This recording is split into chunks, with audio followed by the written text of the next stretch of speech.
ஆட்சி அதிகாரத்தில் இருக்கும்போது யார் வேணா யாரைய வேணா கைது பண்ணலாம்.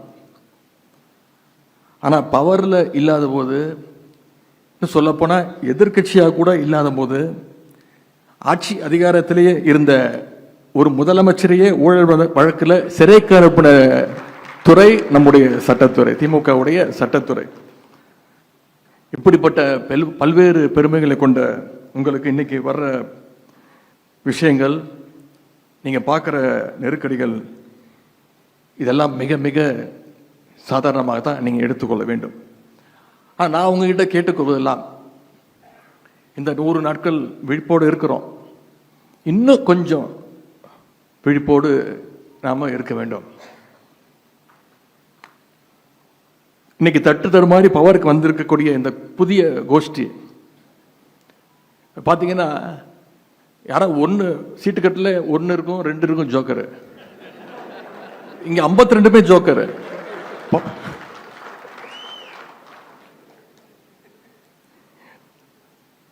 நமக்கு தான் பேர் தெரியல, யார் அமைச்சர், யார் சட்டமன்ற உறுப்பினர். தமிழ்நாட்டு மக்களுக்கு தெரிஞ்சிருக்கா? தெரியல, யாருக்குமே தெரியல. அவங்களால அடமொழி வச்சு பேசினாதான் மக்களுக்கு புரியுது. லாட்டரி விற்கிற அமைச்சர் யாரு? பிளாக்ல லாட்டரி டிக்கெட் வித்த அமைச்சர் யாரு?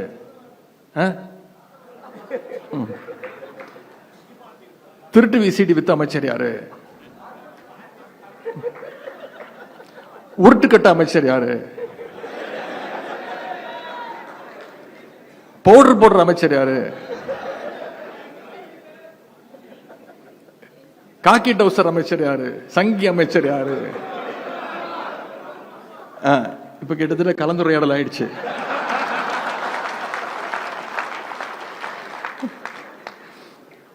இப்படி அவங்க பேர் சொல்லி சொன்னா கூட உங்களுக்கு தான் தெரியாது. அவங்களோட பட்ட பேர் வச்சு கூப்பிட்டாதான் நமக்கே புரியுது. இதுதான் இன்னைக்கு தமிழ்நாட்டு நிலைமை. நான் நிச்சயம் சொல்றேன், 3 மாசம் தான் ஆயிருக்கு. இனி போக போக ஒவ்வொரு அமைச்சரும் நிச்சயமா பெருசா மாட்ட போறாங்க. அதுக்கு வழக்கறிஞர் நீங்க தயாராக இருக்கணும். இன்னைக்கு நாம தொடர்ந்து பெயில் வாங்கிட்டு இருக்கோம். இன்னைக்கு அந்த கூட்டத்தை, அந்த கும்பலை பெயில் வாங்குற நிலைமைக்கு நாம நம்முடைய பணிகளை அமைச்சு கொள்ள வேண்டும். இந்த அரசு ஏதோ தூய்மையான அரசு, ஊழலற்ற அரசு, மாற்றம் அப்படின்னு சொல்லி கொண்டு வந்தாங்க. கடைசி என்ன பண்ணிருக்கிறாங்க? நம்முடைய தலைவர் கொண்டு வந்த ஒவ்வொரு திட்டத்துடைய பெயரை மாத்தி இருக்கிறாங்க. வேற எந்த மாற்றமும் கிடையாது. எல்லாத்து மேலேயும் ஸ்டிக்கர் ஒட்டிக்கிட்டு இருக்கிறாங்க. இவங்க எப்படி ஆட்சிக்கு வந்தாங்க? அதை நாம அத்தனை பேரும் பார்த்தோம். இவங்க கிட்ட மெஜாரிட்டி இருக்கா? கிடையாது. திமுக சட்டமன்ற உறுப்பினர் பார்த்தா வழக்கு போடு, அதிமுக சட்டமன்ற உறுப்பினர் பார்த்தா சோஃபாவை அனுப்பு, எப்படியாவது பர்ச்சேஸ் பண்ணு, அவங்கள ராஜினாமா பண்ணவை. இதைத்தான் இந்த அரசு பண்ணிக்கிட்டு இருக்கு. இதை தமிழ்நாட்டு மக்கள் பார்த்துக்கிட்டு இருக்கிறாங்க.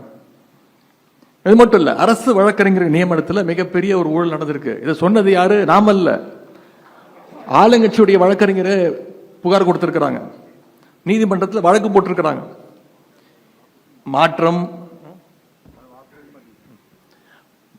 மாற்றம் தூய்மைன்னு இன்னைக்கு இதையே உருட்டிட்டு வந்தாங்க.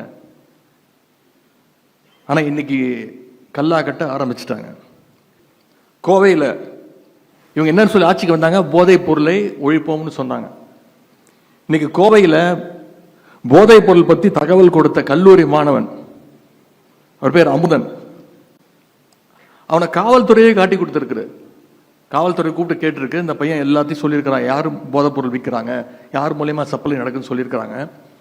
காவல்துறை யாரை பத்தி சொன்னாங்களோ, அந்த பையன் யாரை பத்தி சொன்னானோ அவங்களை கூப்பிட்டு விஷயத்த சொல்லிட்டாங்க. இந்த சட்டமன்றத்தில் பேச ஆரம்பிச்சோடனே கல்வித்துறை அமைச்சர் பேச சொல்றாரு, கோஷ்டி பூசல். 10 பேருக்கும் தகராறு நடந்தா அதுக்கு பேரு கோஷ்டி பூசல். 10 பேர் சேர்ந்து ஒரு பையனை அடிச்சா அதுக்கு பேர் கொலை, அதுக்கு பேர் கோஷ்டி பூசலா?